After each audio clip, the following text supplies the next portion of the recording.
Welcome to red TV. నేను మీ తేజ. ప్రస్తుతం అంతా పాటు సీనియర్ జర్నలిస్ట్ కిరణ్ గారు ఉన్నారు. ఆయనతో మాట్లాడదాం. సార్ నమస్తే. నమస్తే తేజ. సో చాలా రోజుల తర్వాత రామ్ చరణ్ గారి ఫిల్మ్ రిలీజ్ అయింది, గేమ్ చేంజర్. సో మరి ఎట్లా అనిపించింది గేమ్ చేంజర్? ఏమైనా చేంజెస్ తీసుకొచ్చిందా మూవీలా? గేమ్ చేంజర్ సొసైటీలో గేమ్ చేంజర్ గా మారాలని నేను భావిస్తున్నా. సొసైటీకి ఒక మంచి మెసేజ్ ఇచ్చింది గేమ్ చేంజర్. సో మనం మాట్లాడుకుంటూ ఉంటాం, మంచి సినిమాలు రావు, మంచి క్యారెక్టరైజేషన్ రాదు, హీరో అలా ఉన్నాడేంటి, హీరో ఇలా ఉన్నాడేంటి, హీరో దొంగని హీరోగా చూపిస్తారా, దోపిడీదారుని హీరోగా చూపిస్తారా, వాళ్ళకి జాతీయ అవార్డులు ఇస్తారా అని మాట్లాడుకుంటూ ఉంటది కదా ఈ సమాజం. ఈ సమాజం ఇవాళ గేమ్ చేంజర్ అనే సినిమాలో ఉన్న హీరో క్యారెక్టరైజేషన్ ప్రేమించాల్సిన అవసరం ఉంది. ప్రేమిస్తుందా లేదా నాకు తెలియదు, ప్రేమించాల్సిన అవసరం ఉంది. ఎందుకంటే అంత అద్భుతంగా ఉంది క్యారెక్టరైజేషన్. సమాజానికి ఒక గొప్ప మెసేజ్, సందేశం ఇచ్చింది గేమ్ చేంజర్.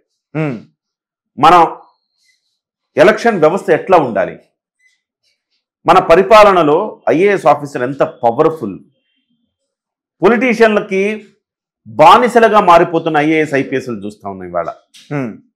గత ప్రభుత్వంలో అనేక మంది, గత ప్రభుత్వమే కాదు, రాజశేఖర రెడ్డి గారు ఉన్నప్పుడు కూడా పొలిటీషియన్ చెప్పినట్టుగా తల ఊపి జైలు పాలైన అధికారులను చూసాం.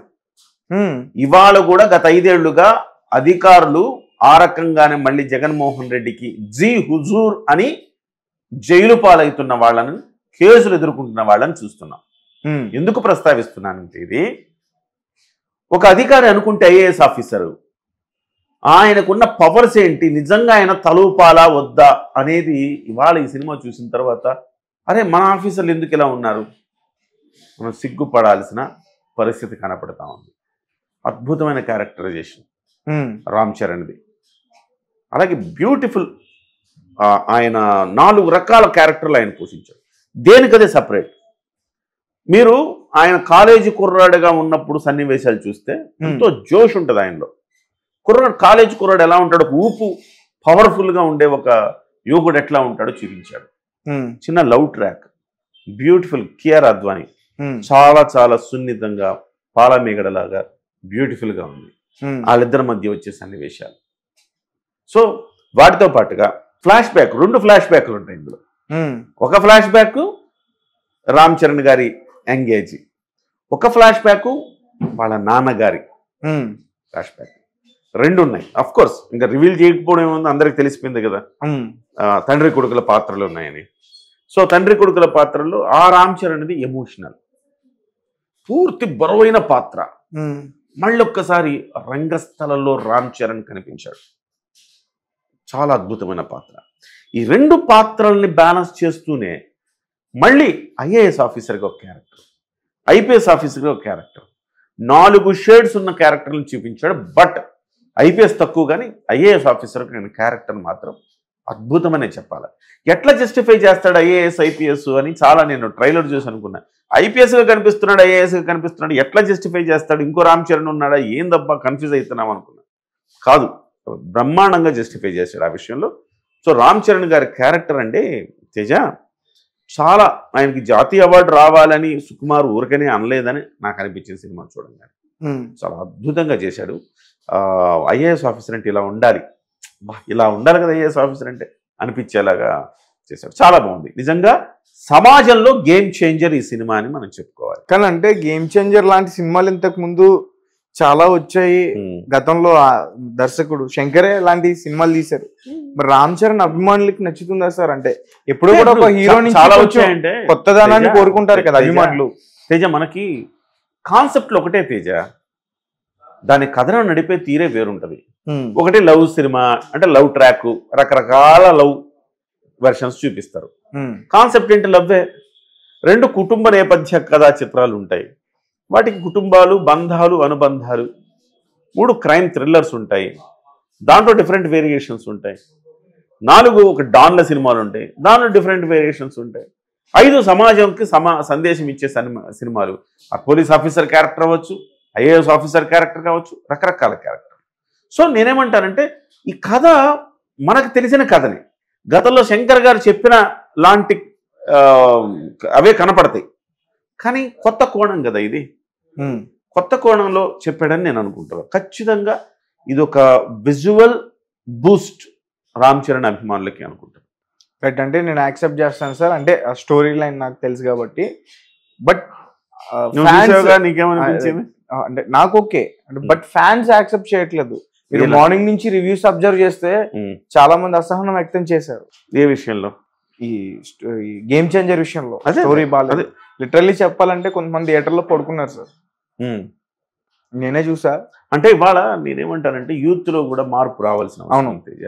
ఇప్పుడు నీకు దొంగ క్యారెక్టర్, దోపిడీదారుడి క్యారెక్టర్ చూపించినప్పుడు నువ్వు వీలలేసి మంచి పొలిటికల్ డ్రామా చూపించినప్పుడు నువ్వు థియేటర్లో నిద్రపోతావంటే అది అతని తప్పు, సినిమా తప్పు కాదు కదా. కానీ నువ్వు అన్నావు, కానీ నేను అనుకోవట్లేదు అట్లా. ఎందుకంటే సినిమా అశాంతం, నెక్స్ట్ ఏం జరుగుతుందన్న ఒక క్యూరియాసిటీ అయితే కలిగిందని నాకు అనిపిస్తోంది. నాకు కూడా. నెక్స్ట్ లో పొలిటీషియన్ ఈ స్టెప్ తీసుకున్నాడు, నెక్స్ట్ ఐఏఎస్ ఆఫీసర్ ఏ స్టెప్ తీసుకుంటాడు, దీని నుంచి ఈయన ఎట్లా బయటకు వస్తాడు, దీన్ని ఇతను ఎట్లా దాన్ని ఓవర్కమ్ చేస్తాడు, ఇట్లా ఎత్తుకు పై ఎత్తులేసుకు ఈ సినిమాలు ఎత్తుకు పై ఎత్తులేసుకున్న సినిమాలు ఉన్నాయి గతంలో కూడా. నేను అంటుంది అదే, స్టోరీలు కామన్గా ఒక 4-5 కాన్సెప్ట్ల మీదే ఉంటాయి, కానీ దాన్ని నెరేటివ్స్ ఎట్లా కథనాన్ని తీసుకుపోయాడు అనే దాని మీద ఆధారపడి ఉంటుంది. వాళ్ళ కథనాన్ని తీసుకెళ్ళాడు.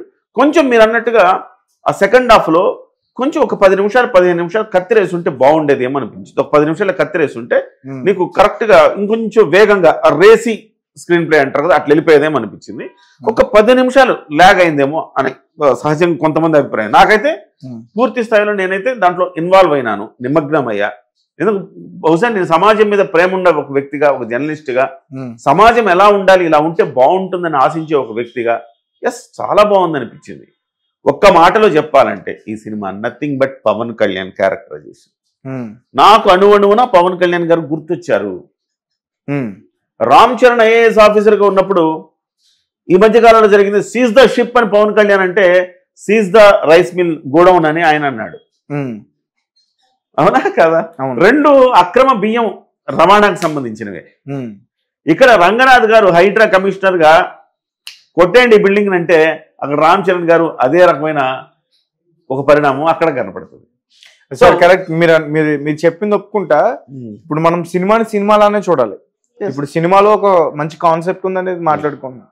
అదే సినిమాలో ఒక నిజాయితీగా వెళ్తే ఆ నిజాయితీ పరుణ్ణి ఎలా చంపేస్తారు, ఈ సమాజం ఎలా తొక్కేస్తుంది అనేది కూడా చూపించారు. డెఫినెట్ గా. మరి దాని గురించి ఏం చెప్తారు?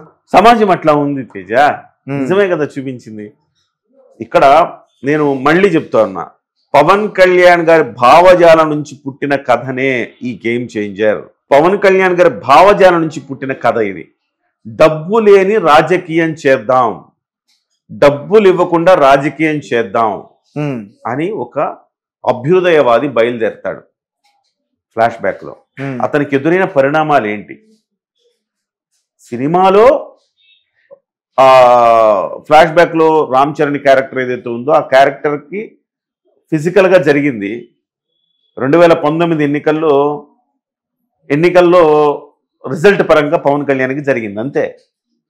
డబ్బులు ఇవ్వనందుకు పవన్ కళ్యాణ్ ఓడించారు 2 చోట్ల, అంతేనా కదా?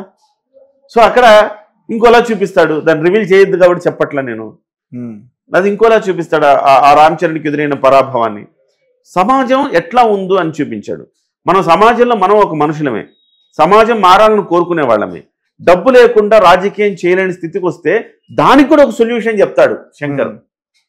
ఈ డబ్బు పంచకపోతే నేను ఓట్లు వేయమనే దగ్గర నుంచి పంచి ఓట్లు ఎట్లా తీసుకొని ఎట్లా సమాజాన్ని బాగు చేయాలనే దాని గురించి కూడా ఈ సినిమాలో ఒక మెసేజ్ ఉంది చెప్పాలి. సో ఇప్పుడు క్యారెక్టరైజేషన్ ఇప్పుడు ఆడియన్స్ యాక్సెప్ట్ చేస్తారంటారు సార్? యాక్సెప్ట్ చేస్తారండి. చిన్న 3 hours ఎంటర్టైన్మెంట్ కోసం వస్తారు ఆడియన్స్ యాక్చువల్గా. ఈ సినిమాలో చూసుకుంటే, అంటే నేను రివ్యూస్ చూసి మాట్లాడుతున్నా, నేను సినిమా కూడా చూసా, నాకు స్టోరీ నాకు నచ్చింది ఓకే. బట్ నేను ఆడియన్స్ పరంగా వాళ్ళ వైపు నుంచి ఆలోచిస్తే కామెడీ సరిగ్గా లేదు, కొన్ని సీన్స్ కూడా సరైన సీక్వెన్స్ లేదనేది కూడా టాక్ వినిపిస్తుంది. అంటే ఇప్పుడు కామెడీ సరిగ్గా లేదు అంటే ఒక సీరియస్గా సాగుతున్న సినిమాలో మరి ఒక ట్రాక్, కామెడీ ట్రాక్, మరి పెద్ద ట్రాక్ పెట్టుకున్నా కానీ వర్కౌట్ అవ్వదని అనుకున్నాడేమో. వాస్తవానికి ఆయన జెంటిల్మెన్ సినిమా కావచ్చు, ఆయన సినిమాల్లో చాలా సినిమాల్లో కామెడీ ట్రాక్ బాగా మెయింటైన్ చేస్తారు. ఇక్కడ కామెడీ ట్రాక్లో మీరు అనుకున్నది ఏంటంటే, కొంతమంది నెగిటివ్ ఇవ్వటం ఏంటంటే ఆ సైడ్, ఆయన పేరేంటి, సునీల్ పేరు సైడ్ సత్యం, ఈ సైడ్ సత్యం క్యారెక్టర్ సునీల్ది ఏమాత్రం ఆకట్టుకోలే, ఇరిటేట్ చేసింది. కామెడీ పండించకపోగా మన చూడటానికి కూడా ఇరిటేటింగ్ అనిపించింది ఆ సైడ్ సర్చింగ్ క్యారెక్టర్. సో దానివల్ల కామెడీ పండట్లేదంట. కానీ హీరో హీరోయిన్ మధ్య వచ్చే సన్నివేశాలు కొంచెం చాలా బ్యూటిఫుల్గా ఉన్నాయి కదా. ఫ్లాష్ బ్యాక్లో ఆయన కాలేజీ డ్రాప్ బ్యాక్గ్రౌండ్లో చాలా చక్కగా ఉన్నాయి. దాంట్లో కాస్త కామెడీ ఉంది. ఇంటర్వెల్ సీన్ గూస్ బంప్స్ కదా. ఇంటర్వెల్ సీను అరే ఏం జరుగుద్దో నెక్స్ట్ అనేంత ఒక గూస్ బంప్స్ తెప్పించిన interval scene. High voltage scene ఉంది ఇంటర్వెల్ సీను, చాలా బాగుంది. సో ఇంటర్వెల్ సినిమా కొంచెం అలా స్టార్ట్ అయ్యి కాలేజ్ బ్యాక్డ్రాప్లో తీసుకెళ్ళి మళ్ళీ ప్రజెంట్ సిచ్యువేషన్కి వచ్చి ఒక చిన్న అట్లా భూమ్ అనే ఒక సన్నివేశాన్ని సృష్టించి సెకండ్ హాఫ్లో ఏం జరుగుతుందని క్యూరియాసిటీ ఇచ్చి వదిలేశారు. సెకండ్ హాఫ్లో వచ్చేటప్పటికి మంచి మసాలా పొలిటికల్ డ్రామా, ఒక ఐఏఎస్కి ఒక పొలిటీషియన్కి మధ్య. ఆ తర్వాత ఆయన ఎలక్షన్ కమిషనర్ ఎట్లా అయ్యాడు. రూల్స్ అండ్ రెగ్యులేషన్స్ మనకు తెలియని చాలా రూల్స్ చెప్తాడు అందులో. అంటే ఓకే సార్, అంటే రూల్స్ అండ్ రెగ్యులేషన్స్ తెలియని సినిమాలు, చెప్తున్న సినిమాలు మనం చాలా చూస్తున్నాం. బట్ ఏంటంటే ఇప్పుడు కూడా ఒక సినిమా వస్తుందంటే ఆ సినిమా నుంచి ఏదైనా ఒక మెసేజ్ ఇవ్వాలన్నా కొంచెం కొత్త విధానాన్ని కోరుకుంటాం. ఇప్పుడు ఇండియన్ 2లో కూడా అట్లనే ట్రై చేశారు, బట్ అది ఫెయిల్ అయింది. గేమ్ చేంజర్లో కూడా అదే యూజ్ చేశారు అనేది టాక్ కూడా ఉంది. ఇండియన్ 2లో కూడా కొత్త విధానాన్ని అంటే ఇప్పుడు అవినీతి మీద పోరాటం అంటే అవినీతి 1990లో 2000 సంవత్సరాల్లో అవినీతి మీద పోరాటం అంటే అందరూ గొప్పగా తీసుకునేవాళ్ళు. ఇవాళ అవినీతి మీద పోరాటం అంటే అందరూ ఏమనుకుంటున్నారు, ఎవరిదేం లేదయ్యా అంటే జనాల్లో ఆ రకమైన లీనియన్స్, ఆ రకమైన స్తబ్దత, నిస్తేజత వచ్చేసింది. సో ఆ రకమైన కోణంలో మనం చూడకూడదు. సమాజం ఎట్లా ఉండాలి ఇవాళ అనేది చాలా బాగా చెప్పాడు. ఇది మనం ప్రతిసారి అంటుంటాం కదా, ఉదాత్తమైన సినిమాలు తీయాలి. తీన్మార్ మల్లన్న రివ్యూ చెప్పాలి దీనికి. అట్లానే చాలా మంది రివ్యూలు చెప్పారు పుష్పకి. ఈ సినిమాకి ఎట్లా ఇస్తారు మీరు జాతీయ అవార్డు, హీరో క్యారెక్టరైజేషన్ ఇటు దోపిడీ దొంగని మీరు హీరోగా చిత్రీకరిస్తారా? సుకుమార్ అసలు నీకు సినిమాలు తీసే అర్హత లేదు, హక్కు లేదు. చాలా మంది నినదించారు కదా. ఇవాళ రోడ్ల మీదకి వచ్చి గేమ్ చేంజర్ లాంటి సినిమాలు మనకు కావాలని చెప్తారా? చెప్పాలి అంటున్నా నేను, చెప్పాలి. అప్పుడే నలుగురికి మంచి చెప్పాలి. ఈ సినిమాలో మంచి సందేశం ఉంది. ఒక ఐటమ్ సాంగ్ వేణుమా లేదు, ఒక దోపిడీ తరం వేణుమా లేదు, ఒక భయంకరమైన రక్తపాతం వేణుమా లేదు, సమాజానికి ఒక మంచి మెసేజ్ వేణుమా ఉంది. కాబట్టి సమాజానికి మంచి మెసేజ్ ఇవ్వడానికి ఒక డైరెక్టర్ కి అట్లాగే ఒక ప్రొడ్యూసర్ కి నష్టం వస్తే బెటర్ అనిపిస్తుంది సార్. నష్టం రాదు తేజ, ఎందుకు రావాలి అంటున్నా నేను. నువ్వు నేను మాట్లాడుకున్న సమాజానికి ఒక మంచి సినిమా వస్తే దాన్ని ప్రోత్సహించకపోతే దాన్ని మనం బాగుంది, చాలా బాగుంది, దాన్ని మనం ప్రతి ఒక్కరు చూడాలి. పర్లేదు, మంచి జరగాలనేది, మంచి జరగాలి కదా తేజ. ఇది నేను అంటున్న కాన్సెప్ట్. నీకెక్కడో నాకు ఆ సినిమాలో ఐటమ్ సాంగ్ లేదండి, నేను ఎట్లా ఎంటర్టైన్ అవ్వట్లేదంటే, ఐటమ్ సాంగ్ వెళ్ళాలంటే ఇప్పుడు సంక్రాంతి వస్తుంది, చాలా ఐటమ్ సాంగ్లు ఉంటే చూసుకోవచ్చు, అది కాదు. సో ఇవాళ ఈ సినిమా ద్వారా మనం ఒక మంచి మెసేజ్ వెళ్ళింది. మంచి ఒక ఐఏఎస్ ఆఫీసరు సమాజం కోసం ఎట్లా పోరాడారు, ఎట్లా ఒక కుటుంబం సాక్రిఫైస్ చేసింది సమాజం కోసం అనేది తెలుసుకోవాలి అనుకున్నప్పుడు ఖచ్చితంగా ఈ సినిమా ద్వారా ఇన్స్పైర్ అవ్వాలి. మనం ప్రతి ఒక్కరు నలుగురికి చెప్పాలి, ఈ సినిమా చూడండి అని నలుగురికి చెప్పాలి. ఈ సినిమా చూడండి చాలా బాగుంది, మంచి మెసేజ్ ఉంది అని చెప్పాలి. అంతేగాని మనము అవి లేవు కదా, ఇవి లేవు కదా, కాబట్టి మనం ఎంటర్టైన్ అవ్వడానికి వెళ్ళాం కదా, అది లేదంటే ఎంటర్టైన్ అవ్వడం అనేది రకరకాలు ఉంటుంది. రామ్ గోపాల్ వర్మ ఎంటర్టైన్మెంట్ వేరుంటది. తొడలు చూసి రామ్ గోపాల్ వర్మ ఎంటర్టైన్ అవుతాడు, అవునా కదా? గరికపాటి వారి ఎంటర్టైన్మెంట్ వేరుంటది, చాగంటి వారి ఎంటర్టైన్మెంట్ వేరుంటది. కాబట్టి ఎంటర్టైన్మెంట్ కోరుకోవడంలో మన సమాజం ఎలాంటి ఎంటర్టైన్మెంట్ కోరుకుంటుంది అనేది మనం ఆలోచించాలి. ఇప్పుడు నాలాంటి వాళ్ళ ఎంటర్టైన్మెంట్ ఏంటి, మంచి సమాజానికి మంచి సినిమా వచ్చిందబ్బా, చాలా బాగుంది, మంచి హీరో క్యారెక్టరైజేషన్ చాలా అద్భుతంగా ఉంది అని నేను ఎంటర్టైన్ అవుతాను సార్. అంటే ఇంకొక విషయం, శంకర్ గారు ఇప్పటి వరకు తీసిన సినిమాలో బాగా డిజాస్టర్ అయిన సినిమా ఇదే అని చెప్తున్నారు, మీరు ఒప్పుకుంటారా? 100% ఒప్పుకోను. శంకర్ గారి సినిమాల్లో భారతీయ 2 డిజాస్టరా, ఐ డిజాస్టరా, తర్వాత మంచి నేమ్సే ఉన్నాయి కదా. మంచి నేమ్స్ ఉండడం కాదు, భారతీయ 2 ఏముంది, నా మంచి నేమ్ ఏముంది, ఎక్స్పెక్ట్ చేశారు. అవుట్డేటెడ్ స్టోరీ అది. ఇవాళ ఇది అవుట్డేటెడ్ కాదు కదా, అవుట్డేటెడ్ స్టోరీనా కాదు. నిన్న మొన్న జరిగిన పరిణామాలన్నీ ఈ సినిమాలో ఉన్నాయా? అవుట్డేటెడ్ అని ఎలా చెప్తాం? కాదు. కాకపోతే శంకర్ గారి మార్కు ఖచ్చితంగా ఈ సినిమాలో కనిపించిందని నేనైతే చెప్తాను. ఒక మెసేజ్ ఓరియంటెడ్ సినిమా చాలా బాగా చెప్పాడని నేను అనుకుంటా.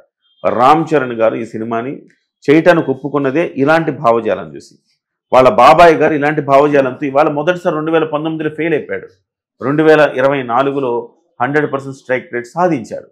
ఎస్, ప్రజల్లో మార్పు వచ్చింది, ఇలాంటి సినిమాలను ఆదరిస్తారు, ఇలాంటి ఒక మంచి మెసేజ్ ఓరియంటెడ్ ఉన్న సినిమాల్ని, అది కూడా మంచి విజువల్ ఫీస్ట్ ఉంటుంది. అదొక్కటేనా, తమన్ గారి సంగీతం కావచ్చు, ఫైట్స్ కావచ్చు, ఆ తర్వాత పొలిటికల్ డ్రామాలు అంటే ఫ్లాష్ బ్యాక్లో వచ్చి ఒక ఎమోషనల్ సన్నివేశాలు కావచ్చు. రామ్ చరణ్ ఫ్లాష్ బ్యాక్లో రామ్ చరణ్ చేసిన యాక్షన్ అదే ఆయువు పట్టు, కథకి ఆయువు పట్టు. ఆయనకున్న ఒక చిన్న ఇబ్బందే ఆయువు పట్టు.